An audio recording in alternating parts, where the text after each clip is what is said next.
Hello what's up guys, क्या हाल चाल आप सबके। मेरा नाम है जोगप्रीत सिंह और स्वागत है आपका मेरी न्यू वीडियो में। तो गाइस, डेनमार्क में अभी क्रिसमस का माहौल चल रहा है, जैसे आप मेरे पीछे देख रहे होंगे। यहाँ पे लाइटिंग वगैरह लगाई हुई है और आगे एक ट्री भी है और उसके पास में एक डियर पे उन्होंने मतलब लाइटिंग की हुई है, वो भी दिखाऊंगा बैक कैमरे से। बाकी गाइस, बहुत दिनों बाद आज व्लॉग बना रहा हूँ और कोशिश करूँगा कि जो कुछ डाउट्स हैं वो मैं दूर करूँगा जो व्यूअर्स हैं उनके, क्योंकि बिज़ी लाइफ होने के कारण गाइस हालत भी ठीक नहीं है होती कि मतलब वीडियो मतलब बना सकूं। क्योंकि गाइस अगर जैसे काम पे से आते हैं तो बोलने की भी हिम्मत चाहिए और ड्रेसिंग स्टाइल भी अच्छा होना चाहिए। चलो ड्रेसिंग स्टाइल का तो कोई बात नहीं, पर बोलने की भी हिम्मत होनी चाहिए। बाकी जो आज की वीडियो है वो मैं बनाऊंगा कि जैसे आप स्टडी के बाद वर्क परमिट कैसे ले सकते हैं डेनमार्क में, और वर्क परमिट मिलता है कि भी नहीं, क्योंकि काफ़ियों के डाउट है कि डेनमार्क कैसी कंट्री है। यहाँ पे मतलब क्या से क्या सिस्टम होता है। जैसे कि मेरे को मतलब काफ़ी बंदे मतलब क्वेश्चन करते हैं कि डेनमार्क अच्छी कंट्री है हमारे लिए, क्योंकि उन्होंने कभी नाम सुना भी नहीं होता जब एजेंट बताता है। तो पहली बात तो मैं क्लियर करना चाहता हूँ कि डेनमार्क अच्छी कंट्री है, एक्सपेंसिव भी है, क्योंकि यहाँ पे जो टैक्स है वो बहुत ज़्यादा जाता है। 38% टैक्स है, मतलब 38% तो एक टैक्स है, और उसके अलावा 8% टैक्स भी है जो ऑल ओवर सैलरी पे लगता है।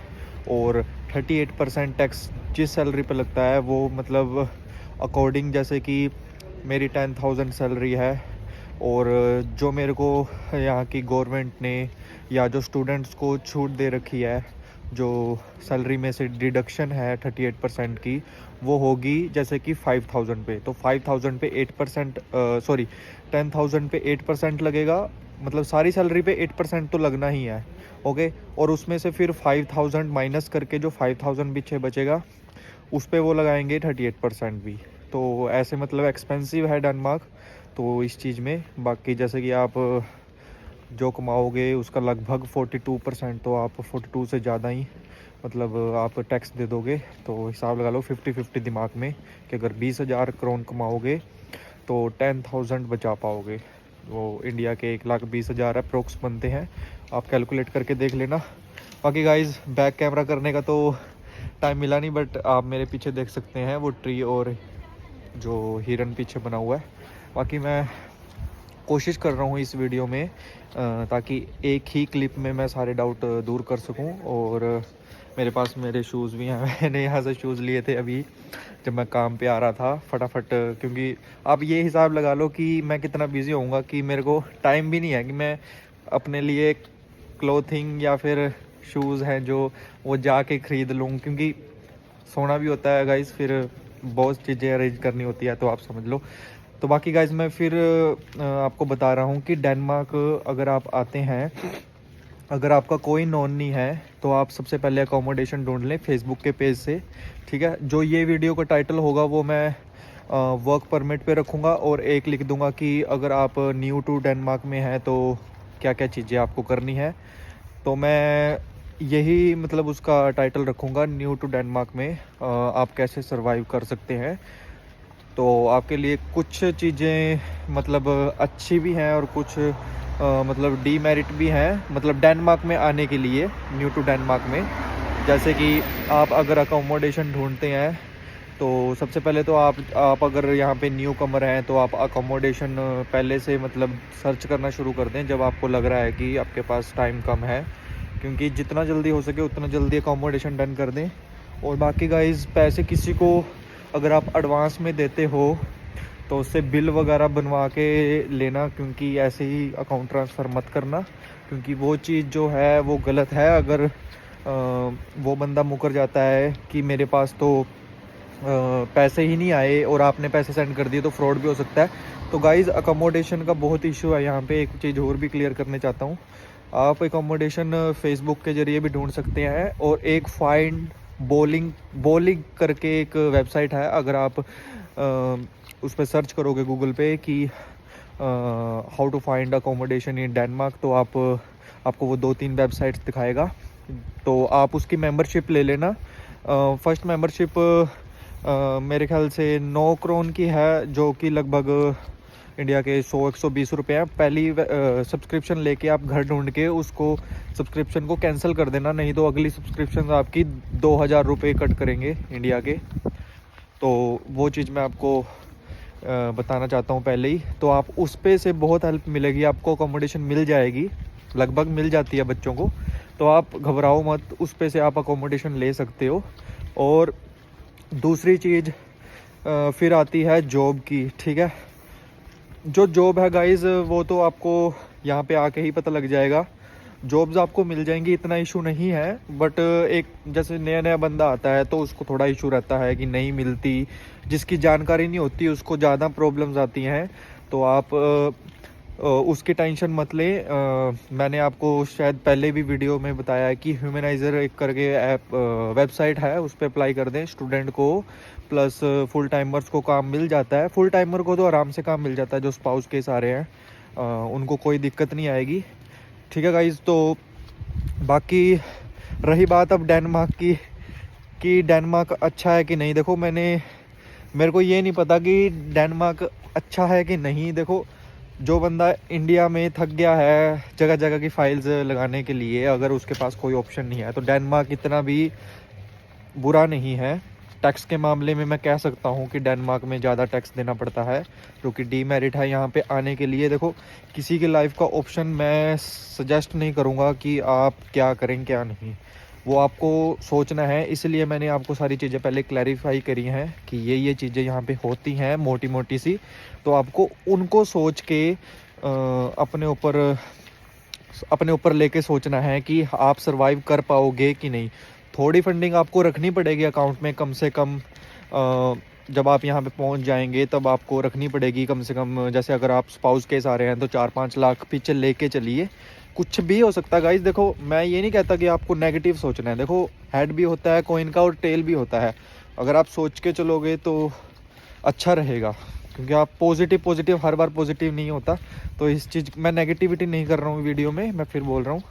बाकी आप ज़्यादा समझदार हैं, आजकल के व्यूअर्स पहले ही यूट्यूब पर वीडियोस देख लेते हैं, तो मैं भी वही समझाना चाहता हूँ। आप अपने फैसले खुद लीजिएगा। आपको अच्छा लगे डेनमार्क में अप्लाई करो, नहीं लगता है कि कोई और कंट्री अच्छी लगती है जिसमें इससे ज़्यादा अपॉर्चुनिटीज़ हैं, तो उसमें भी जाओ। मैं ये नहीं कहता डेनमार्क में ही आओ।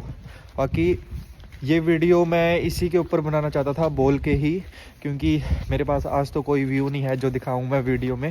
बाकी दोबारा मैं बोल रहा हूँ, बैक कैमरा करके दिखाऊंगा। अगर मैं बातें करता करता आगे निकल गया तो उस चीज़ को निगलेक्ट करना।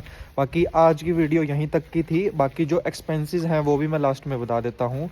जो एक्सपेंसेस हैं गाइस डेनमार्क में, अकेले बंदे के कम से कम आप हिसाब लगा लो, जब मैं आया था तब एक्सपेंसेस जो फ़ीस थी कॉलेज की वो जाती थी 9 मंथ्स की, वो अप्रोक्स 7.5 लाख जाती थी।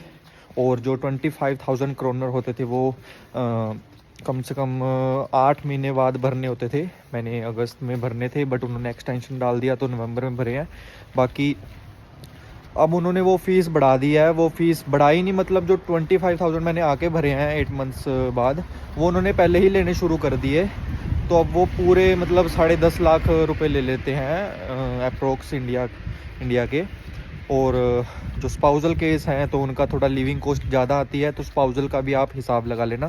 फ़ीस प्लस अकोमोडेशन का जो अब का खर्चा है वो आ जाता है लगभग, मेरे हिसाब से देखो, एक बंदा अगर सिंगल बंदा अकोमोडेशन में रह रहा है तो उसका 45,000 के अप्रोक्स एक महीने का रेंट आएगा इंडिया का, ठीक है।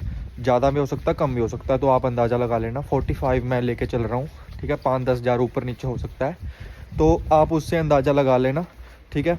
बाकी 45,000 अगर उसमें प्लस करते रहना आप इनिशियल मनी में, जो कि मैंने बताई आपको, जो फ़ीस है 10.5 लाख, ठीक है। उसमें 11 लाख बन गए।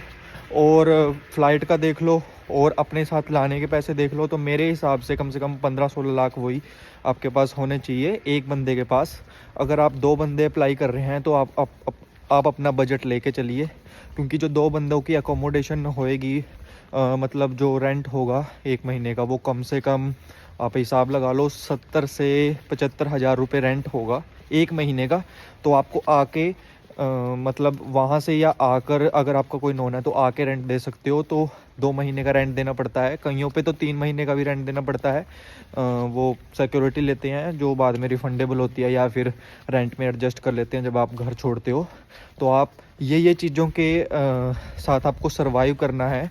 तो ये चीज़ें हैं डेनमार्क के ऊपर, न्यू टू डेनमार्क में। तो गाइज़ उम्मीद है कि आपको वीडियो पसंद आई हो। बाकी मेरी आवाज़ इसलिए थोड़ी सी वो हो रही है,